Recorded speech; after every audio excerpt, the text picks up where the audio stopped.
चुड़ैल की 5 बेटी। चंपकवन नाम का एक बहुत ही सुंदर और खूबसूरत जंगल था। उस जंगल में विभिन्न प्रकार के जानवर अपने अपने परिवारों के साथ रहते थे। उसी जंगल में एक टूनी नाम की चिड़िया रहा करती थी। टूनी चिड़िया की 5 बेटियां थी। टूनी के पति की कई साल पहले ही एक दुर्घटना में मौत हो गई थी, इसलिए वो अकेले ही अपनी बेटियों का पालन पोषण किया करती थी। एक दिन मैं दाना लेने जा रही हूँ बच्चों, तुम सब घोंसले में ही रहना और घोंसले से बाहर मत निकलना। मैं भोजन लेकर आऊंगी और फिर हम सब मिलकर खुशी खुशी भोजन करेंगे। आप जाइए माँ, मैं अपनी छोटी बहनों का ध्यान रखूंगी और हम लोग घोंसला छोड़कर कहीं भी नहीं जाएंगे। इतना कहकर टोनी दाना लेने के लिए उठ जाती है। टोनी को दाना लेने जाते हुए देखकर उसके पड़ोस में रहने वाली पिंकी मोरनी उसके घर आ जाती है। होए होए हाइनी पुत्तर, तुम्हारी मम्मी कहाँ गई? अरे लगता है तुम पांचों घर में अकेली हो। चलो मेरे साथ मेरे घर चलो, तुम लोगों को मैं बड़े चंगे व्यंजन बना के खिलाऊंगी। तुम्हारी माँ टोनी कहाँ तुम्हारे लिए अच्छा भोजन ला पाती होगी। नहीं नहीं आंटी जी, हमारी माँ ने हमें घोंसले से बाहर निकलने के लिए मना किया है और हम पांचों को व्यंजन का कोई लालच नहीं है। हमारी माँ जो भी भोजन लाएगी हम वही खाएंगे। जैसी माँ वैसी बेटी। इन माँ बेटियों की अकड़ तो कभी कम ही नहीं होती। मैंने भी अगर इनकी अकड़ ढीली न करवा दी ना तो मेरा नाम भी पिंकी मोरनी नहीं। इसको तो मैं मजा चखा के रहूंगी। ना तो खुद ढंग से बात करती है और ना अपनी बेटियों को किसी से बात करने देती है। ऐसा सोचकर पिंकी मोरनी टोनी के घोंसले से बाहर निकल जाती है और अपने मित्र कालू बाज के पास पहुंच जाती है। ये टोनी चिड़िया बहुत घमंडी हो गई है, ना तो ये किसी से बात करती है और ना ही अपनी बेटियों को किसी से बात करने देती है। हमें ना इस टोनी को मजा चखाना ही होगा कालू भाई। अरे तुम काहे फिक्र करती हो पिंकी बहन, तुम कहो तो आज ही इस टोनी का काम तमाम कर देते हैं। अरे नहीं नहीं, उसको मारना नहीं है। मैं बस इतना चाहती हूँ कि आप उसे इतना डरा दो कि उसकी अकड़ थोड़ी ढीली पड़ जाए और ये आसपास के पक्षियों से बातचीत करना शुरू कर दे और थोड़ा डर के रहे। ठीक है, मैं समझ गया। अगले दिन जब टोनी दाना लेने के लिए निकलती है तो एक सुनसान स्थान देखकर कालू बाज उसके सामने आ जाता है। टोनी चिड़िया, इस जंगल में सुनसान जगहों पर अकेले घूमते हुए तुझे डर नहीं लगता? अरे तेरे जैसे छोटे पक्षी समूह में रहा करते हैं, तुझे अपनी जान की परवाह नहीं है क्या? आज तो लगता है मेरे भोजन का इंतजाम हो ही गया। देखो कालू, मेरी तुमसे कोई दुश्मनी नहीं है। मैं समूह में रहना पसंद नहीं करती हूँ। मैं सिर्फ अपने बच्चों के लिए भोजन लेने के लिए निकलती हूँ और भोजन लेकर मैं वापस लौट जाती हूँ। मुझे जाने दो। छोटी चिड़िया, तुझे मुझसे जरा भी डर नहीं लग रहा है क्या? मैंने तो तुझे समझाना चाहा था, लेकिन पिंकी सच ही कहती है, तू तो बहुत घमंडी है। लातों के भूत बातों से नहीं मानते हैं। तुझे अभी भी समझ में नहीं आ रहा कि जंगल में सुनसान स्थान पर अकेले जाने का क्या परिणाम होता है। इतना कहकर कालू बाज गुस्से में टोनी के ऊपर टूट पड़ता है। टोनी यूं अचानक हुए हमले से बच नहीं पाती और घायल होकर जमीन पर गिर जाती है। कुछ देर बाद टोनी के प्राण निकल जाते हैं और टोनी चिड़िया एक चुड़ैल चिड़िया में बदल जाती है।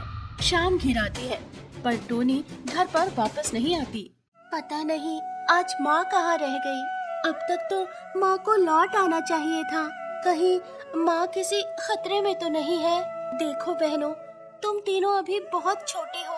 हम दोनों माँ को खोजने जा रहे हैं।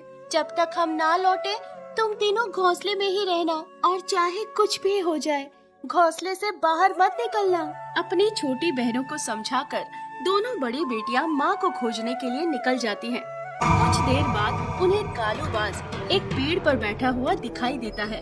अरे वाह, लगता है टोनी के साथ साथ आज उसकी बेटियों का भी शिकार करने का दिन है। टोनी के मरते ही इसकी बेटियां भी घोंसले से बाहर निकल ही आईं। टोनी की बेटियों को देखकर कालू बाज ललचाते हुए उनके पास आ जाता है। कालू अंकल, क्या आपने मेरी माँ को कहीं देखा है? वो बहुत देर पहले दाना लेने के लिए निकली थी, लेकिन अभी तक नहीं लौटी। हाँ हाँ, मैंने तुम्हारी माँ को देखा है। तुम दोनों चलो मेरे साथ, तो मैं भी तुम्हारी माँ के पास पहुँचा देता हूँ। कालूबाज जैसे ही उनको मारने के लिए आगे बढ़ता है, तभी वहाँ पर एक भूतिया चिड़िया प्रकट हो जाती है। दुष्ट कालूबाज, तूने मुझे अपना शिकार तो बना लिया, लेकिन मैं तेरी गंदी नजर अपनी बेटियों पर नहीं पड़ने दूंगी। इतना कहकर चुड़ैल चिड़िया कालूबाज को उसकी गर्दन मरोड़कर मार डालती है। अब तुम्हें कोई खतरा नहीं है, तुम दोनों अपने घोंसले की तरफ लौट जाओ। टोनी की दोनों बेटियां अपने घर लौट आती हैं। हमारी माँ को उस कालूबाज ने मार डाला है। अब हम बिल्कुल अकेले हो गए हैं, इसलिए अब मुझे बाहर जाकर कुछ काम ढूंढना पड़ेगा। अब मैं तुम चारों के लिए भोजन और दाने का इंतजाम करूंगी। तुम चारों बिल्कुल भी दुखी मत होना।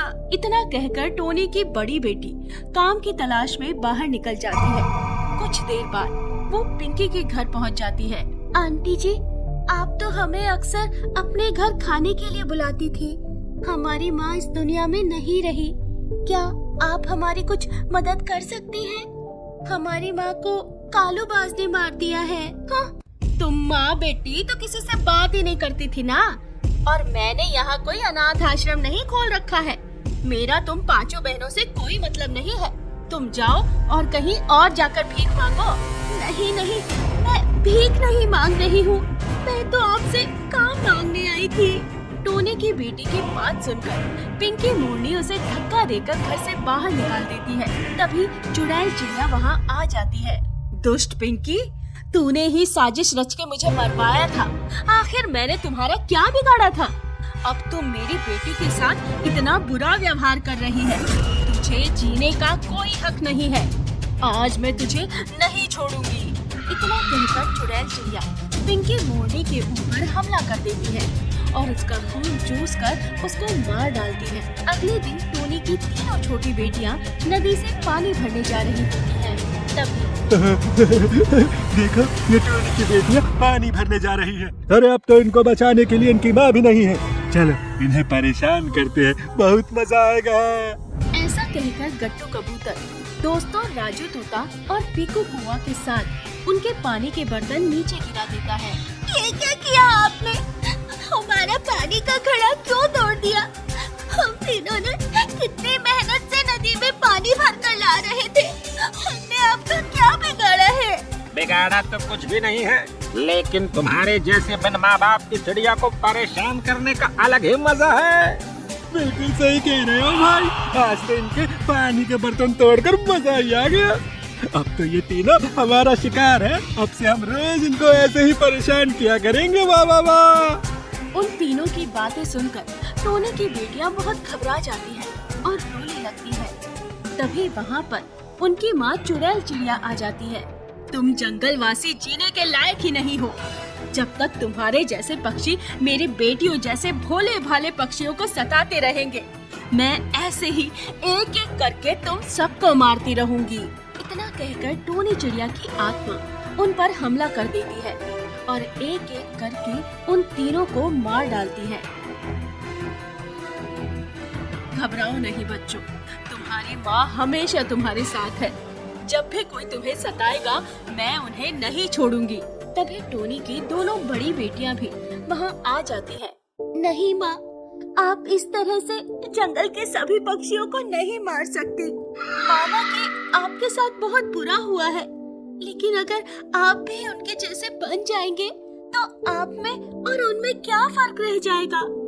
हम अपनी माँ को एक चुड़ैल बनते हुए नहीं देखना चाहते हैं, इसलिए अब आप शांति से इस जंगल को छोड़कर चले जाइए। हम लोग अपना ध्यान रख लेंगे। बेटियों की बात सुनकर चुड़ैल चिड़िया को अपनी गलती का एहसास होता है। तुम बिल्कुल ठीक कह रही हो बेटा, मुझे इस तरह से सभी पक्षियों को नहीं मारना चाहिए। बदले की भावना ने मुझे गलत काम करने को मजबूर कर दिया था। मैं वादा करती हूँ कि अब मैं किसी को भी नहीं मारूंगी और ये जंगल छोड़कर हमेशा के लिए चली जाऊंगी। इतना कहकर 5 बेटियों की माँ टोनी चिड़िया वहाँ से हमेशा के लिए चली जाती है।